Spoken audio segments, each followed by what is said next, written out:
알고는 싶은데 읽기에는 바쁜 우리를 위한 독서 대행 콘텐츠 직독잡설 시작합니다. 안녕하세요. 직독잡설 진행을 맡은 윤상원 기자입니다. 최근 주가가 많이 오른 카카오 그룹이 대기업 그룹 가운데 자산 규모가 4위가 됐습니다. 요즘은 이렇게 큰 공장이 있는 것도 아니고 매장도 없고 이런 IT 기업이 빠르게 성장하고 전통적인 기업을 추월하는 게 익숙한 모습이죠. 이렇게 눈에 보이는 건물이나 장비 같은 자본은 점점 사라지고 눈에 보이지 않는 게 중요해지는 변화가 우리가 사는 세상의 불평등이나 경기 침체 같은 걸 설명해주는 그런 책을 남국민 기자가 소개를 해드리겠습니다. 자, 그럼 직독잡설 팟빵 채널 재밌게 듣고 계시다면 좋아요, 구독 꼭 눌러주시고 이번 주 본격 독서 대행 콘텐츠 직독잡설 시작하겠습니다.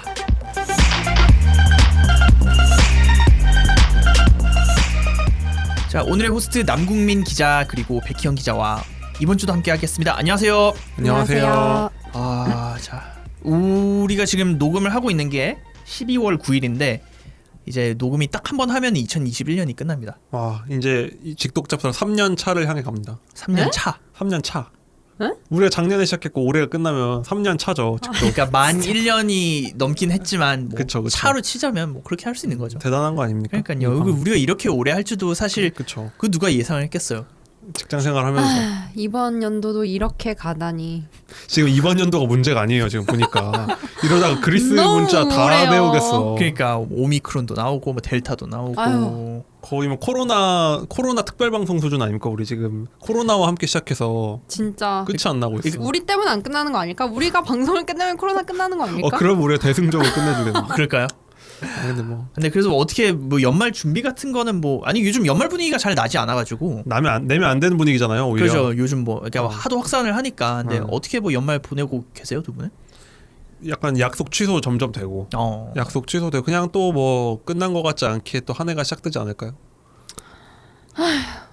너무 우울하네요. 연말이 이렇게 지나간 적이 작년에도 지나가면서 솔직히 너무 울적해가지고 내가 내년 연말에는 이 모든 거를 다 내가 벗어 던지고 굴레와 속박을 벗어 던지고 내가 자유를 향해 찾아 떠나겠다. 여행을. 이런 여행을. 근데 두바이 가는 것도 취소됐죠, 저. 근데 우리 생각해보면 직독잡설을 개근을 할 수 있었던 이유도 우리가 어디 못 갔기 때문일 수도 있다. 그건 아니 근데 그래요. 백희영 기자 2번 빠졌잖아요. 왜 빠졌지? 한 번은 건강상 이유였고 한 번은 뭔가 이유가 있었어요. 한 번 빠질 나 텐데? 출장 때문에 아니었을까요? 맞아 업무상에. 그러니까 우리가 은근히 이탈자가 없었어요. 다 업무가 맞아요. 있는데도. 근데 그래도 그때마다 저 덕분에요 좋은 게스트들 많았잖아요. 최연수 기자랑 김정민 기자 이렇게 왔었는데 그렇죠. 우리가 이제 이렇게 슬슬 우리의 쌓인 구독자들을 항상 얘기를 하고 싶지만 시간이 없었잖아요. 그렇죠. 우리가 이제부터 특별 편성. 이제부터 특별 편성인지 모르겠지만 저희가 1주년 기념을 제대로 못하고 지나가기도 했고 저희가 4부까지 끝나고 저희가 특별편 뭐 커피타임 티타임이라고 티타임? 해서 네. 저희가 뭐 잡담하는 것도 올려드릴 테니까 한 2-30분 분량으로 그것도 많이 들어주시면 뭐 그러니까 별 내용이 있는 거 아니라 저희끼리 잡담하는 것도 한번 올려보면 어떨까 하는 우리도 구독자와의 소통을 좀 더 늘리면 좋겠다는 생각이 들어가지고 네. 한번 만들어봤습니다. 큰 그림이죠. 그러니까 여기 어디서 선진문물 같은 걸 배워 와가지고 아니, 발전해야죠 우리도. 발전해야지. 신경제에서 그런 거 가져와. 신기해. 일단 알겠습니다. 일단 책으로 한번 들어가 볼게요. 오늘 가져온 책 이름이 자본 없는 자본주의. 그렇죠. 뭐 이게 무슨 말이에요? 그러니까 자본 없는 그러니까 자본주의가 뭡니까? 자본주의가 이제 모든 게 자본을 중심으로 돌아가는 경제 체제잖아요. 네. 근데 이 책 제목이 자본이 없는 자본주의고 이게 영국에서 좀 영국 이코노미스트가 좀 올해의 책으로 한 3년 전인가 선정해서 유명해진 책인데 네. 책 표지를 보면은 그냥 공장인데 텅 비어 있는 공장이에요. 근데 아무것도 없다. 그러니까 공장 안에도 아무것도 없는 경제를 상징하는 건데 그러니까 요즘에 여기서 말하는 자본이라는 게 방금 뭐 카카오 얘기해 주신 것처럼 원래 옛날에 대기업 하면 큰 공장 이런 게 있어야 되잖아요. 뭐 제조업처럼. 매장이 있거나. 맞아요. 근데 요즘에 뜨는 기업들 뭐 네이버, 카카오 뭐 사옥은 있지만 무슨 뭐 네이버 점포가 있는 것도 아니고 카카오 공장도 없잖아요. 맞아요. 그러니까 여기서 말하는 사라지는 자본 없는이라는 거 말할 때 자본이 눈에 보이는 자본들이 사라지고 있다. 유형 자본. 그러니까 막 자본. 부동산 이런 게 없어진다는 건가요? 그렇죠. 그런 부동산이나 공장, 뭐 기계 이런 게 이제 점점 우리 눈앞에 사라져 간다. 재고 관리하는 거나 상품 뭐 그렇죠, 회전율 그렇죠. 이런 것들이 없어진다는 얘기죠. 그렇죠. 이제 그런 게 점점 사라져 간다는 거예요. 우리 경제 시스템에서. 근데 그 대신에 이제 무형 자산이라는 게 점점 그 자리를 차지하고 있는데 무형 자산이 뭔데요? 그 무형 자산이 뭐냐면 유형 자산을 뺀 이제 무형 그 형태가 없는 자산을 얘기해요. 자본. 그러니까 대표적인 게 소프트웨어. 뭐 소프트웨어 같은 거는 사실 눈에 보이긴 하지만 현실적으로 없잖아요. 그리고 이제 뭐 노하우, 뭐 인사관리 노하우 이런 거 있잖아요. 뭐 예를 들어 삼성은 뭐 관리의 삼성이다 이러는데 관리한다는 기술이잖아요. 그런 거. 그리고 이제 뭐 브랜드, 지식재산권. 뭐 아시죠? 마블 같은 거. 그렇죠. 디즈니는 사실 뭐 공장 있는 게 아니라 그냥 캐릭터가 재산이잖아요. 뭐 판권 하나에 몇백억씩 하니까. 근데 이런 눈에 보이지 않고 옛날에는 그냥 뭐 그런 것도 있어 정도였는데 요즘 경제는 그것들 중심으로 돌아가고 있고 앞으로 더 그렇게 될 거다라는 걸 설명해주는 책입니다. 근데 이 무형 자산 얘기를 하니까 그러니까 뭐 어떻게 보면은 무형 자산을 운용하는 기업이 서비스 기업인 거잖아요. 그렇죠. 우리가 왜 흔히 경제랑 기업을 논할 때 제조업 기업이 있고 그다음에 서비스 기업이 있으니까. 그쵸. 근데 이제 제가 이제 한국은행을 출입을 하면서 뭐 자료 같은 걸 많이 보고 코로나19 때문에 이제 세계 경제가 충격을 받았을 때 당연히 우리나라도 충격을 받았잖아요. 그렇죠. 근데 이제 가장 충격을 많이 받은 게 대면 서비스업. 대면 그쵸. 서비스업. 사람끼리 만나는 거. 그죠. 대면이라야 하고 그다음에 서비스를 제공을 해야 되는. 그래서 근데 이제 그런 서비스들이 타격을 받는데 정작 타격을 받지 않은 건 우리나라 근간이 되는 그 제조업들. 그렇죠, 그렇죠. 왜냐, 근데 물론 이제 지금은 뭐 글로벌 공급망 병목이라고 막 거창하게 해가지고 좀 어려움을 겪고 있는 상황이긴 한데 그때 당시에는 뭐 코로나가 있어도 물건 생산할 건 생산하고 있으니까 생산에 차질이 없었던 거죠. 근데 그럼에도 불구하고 그렇게 경제 충격이 전 세계도 그렇게 많이 충격을 받은 이유가 이제 서비스의 비중이 높아진다. 그 이제 남궁 기자가 얘기했던 것처럼 서비스 무형 자산을 운영하는 기업들의 비중이 점점 늘고 있기 때문이다. 이런 분석을 봤던 기억이 있어요. 그렇죠. 이제 코로나의 직격탄을 받은 게 사실 미국이나 유럽이 더 타격이 커다고 했거든요. 왜냐면 그 나라들은 좀 방역이 안 된 것도 있지만 경제 구조가 더 말씀하신 대로 서비스 중심인데 오히려 아시아 국가들은 좀 타격이 그나마 덜하다고 한 게 아시아 국가들은 제조업 중심, 그러니까 유형 자산들 중심으로 돌아가는 경제라는 거예요. 아직 중국이랑 한국. 우리나라랑 중국. 그렇죠. 우리는 아직 그런데 오히려 이제 해외 같은 경우는 대면을 못하면서 많이 타격을 받았다는 건데. 관광업 이런. 그렇죠. 나라들이죠. 근데 미국에서 역설적으로 미국에서 그래도 잘 나간 기업들 있죠. 빅테크 기업들 같은 경우도 그런 데가 이제 대표적 무형 자산 기업들. 뭐 페이스북, 구글 이런 얘기하는 거죠. 그렇죠. 근데 이게 그래서 무형 자산 중요한 거 다 알지. 그게 얼마나 뭐 영향력이 있냐 싶을 수 있는데 이게 정말 좀 신기한 게 아까 카카오 얘기를 했잖아요. 근데 제가 카카오 재무제표를 봤는데 카카오가 이제 장부가 있으니까 자기들 재산을 쭉 모아놓은 장부. 카카오 장부를 보면 카카오의 자산이 14조 원이거든요. 근데 14조 원이요? 14조. 근데 이 중에서 건물이나 무슨 기계나 뭐 매장 같은 거 다 합치면은 얼마가 있냐면은 4천억이에요. 4천억.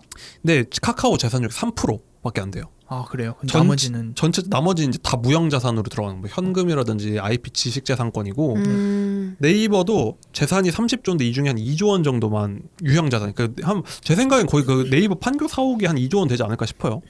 그 사옥 하나만 해도 거의. 그러니까 그 정도 빼고는 네이버는 그러니까 다른 눈에 보이는 자산이 거의 없는 거예요. 그러니까 이런 식으로 유형 자산이 거의 없는 건데 이게 얼마나 그러니까 다른 거냐면 포스코나 뭐 삼성전자 같은 경우는 전체 자산 중에 유형 자산이 한 30-40% 돼요. 그 재무제표 읽는 법 배울 때도 사실 우리가 가장 기초적인 거부터 시작하는 게 이런 그 말했던 것처럼 이마트나 포스코처럼 뭐 공장에서 노동자가 물건을 생산을 해서 재고를 쌓고 그 재고를 물류를 통해서 이동을 해서 그 재고의 회전율을 뭐 이렇게 계산을 한다던가 현금 흐름을 계산한다던가인데 그래서 이게 자산 가치가 14조인데 무형 자산이 4천억이고 나머지는 이제 자산이 그러니까 뭐 형태가 없는 자산인 거면 장부상 어떻게 기록하는지가 되게 궁금해요. 그러니까 이게 뭐 지식재산권도 있고 그러니까 대부분이 금융자산들이 많아요. 주식이나 그냥 자기들 현금 쌓아놓는 거 외에는 거의 잡히는 게 없는 거예요. 예를 들면 우리가 라이언이 엄청난 가치가 있을 건 알지만 라이언을 재무제표에 얼마라고 쓰겠어요? 아무도 모르지. 그쵸. 그래서 보통 이런 거는 회계 배울 때 그거를 사가는 거래가 이루어지면 그때서야 그 가격을 쓰거든요. 예를 들면은 라이언이 한 10조 원짜리인 거 다 알아. 근데 거래가 안 이루어지면 장부에 못 쓰는데 뭐 자기 마음대로 쓸 수 있으니까 그렇게 되면 분식회계가 되니까.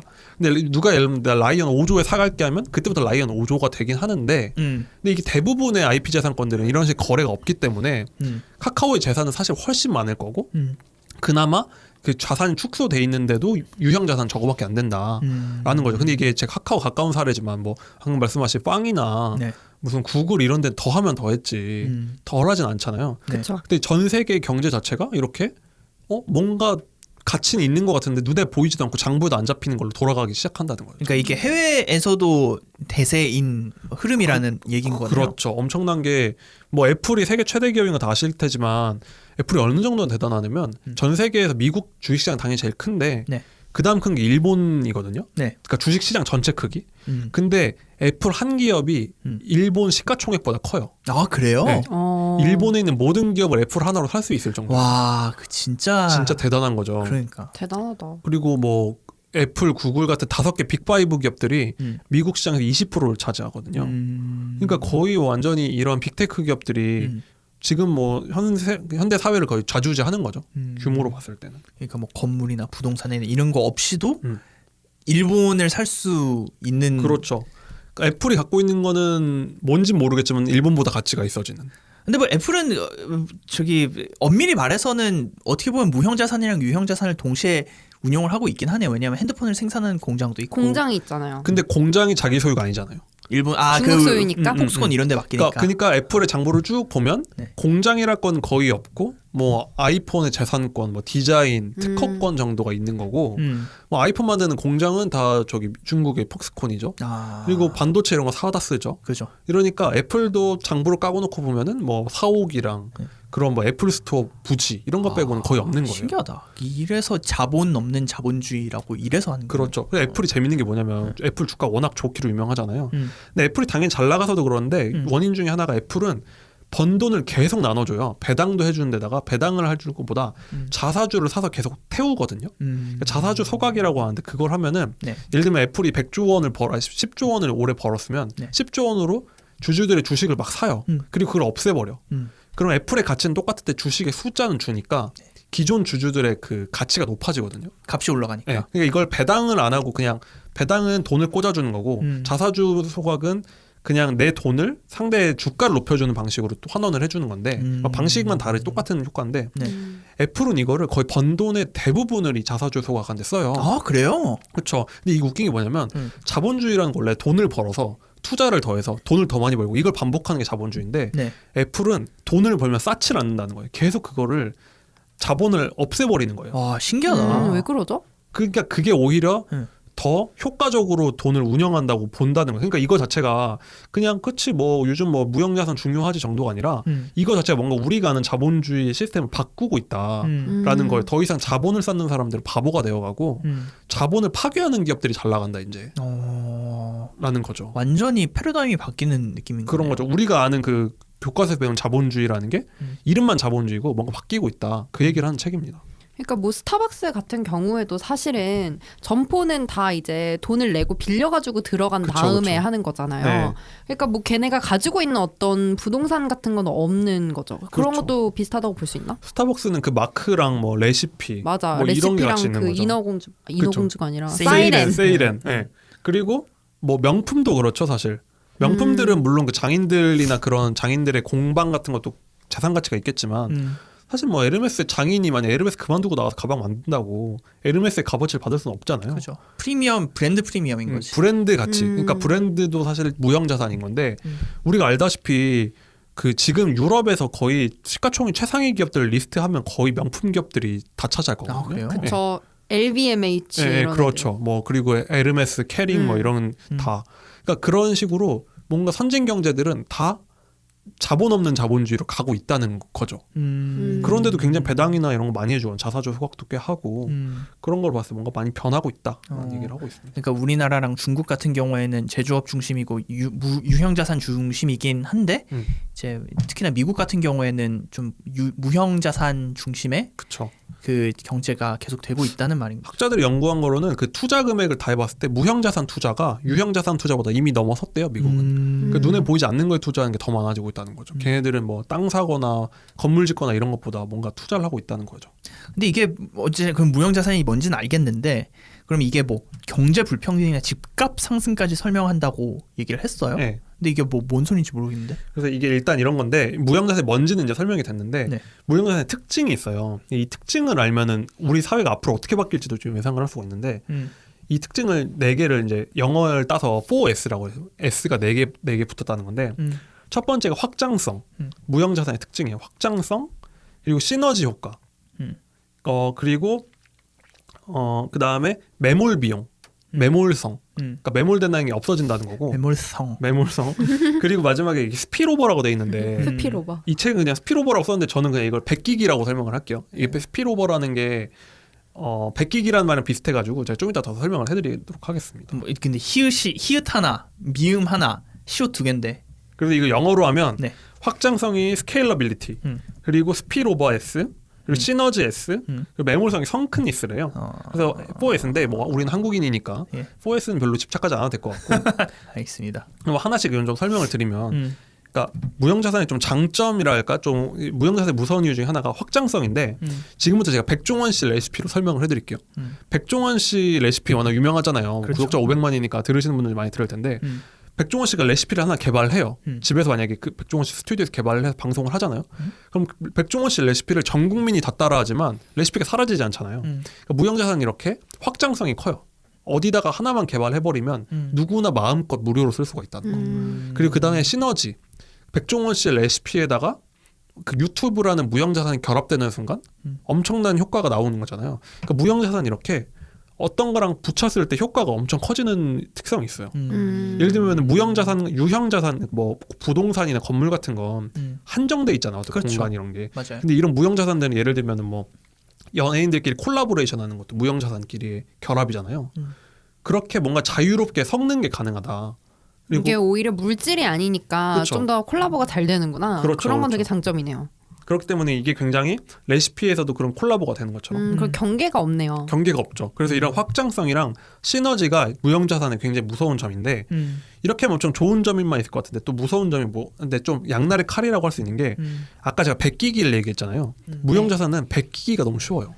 그러네. 남의 거를 몰래 하기가 쉽다는 거죠. 예를 들어서. 백종원 레시피. 우리가 다 똑같이 따라할 수 있지 유튜브 보고. 그리고 그 뭐야 덮밥 논란이 있었잖아요. 무슨 덮밥이죠? 덥죽. 맞아. 덥죽이라는 그 상표가 있었는데 이게 뭐 어디 지방에 있는 도시가 본점인데 서울에서 그쵸. 뭐 이렇게 자기가 뭐 상표권 등록하고 뭐 자기게 원조인 양 이렇게 해가지고. 그쵸.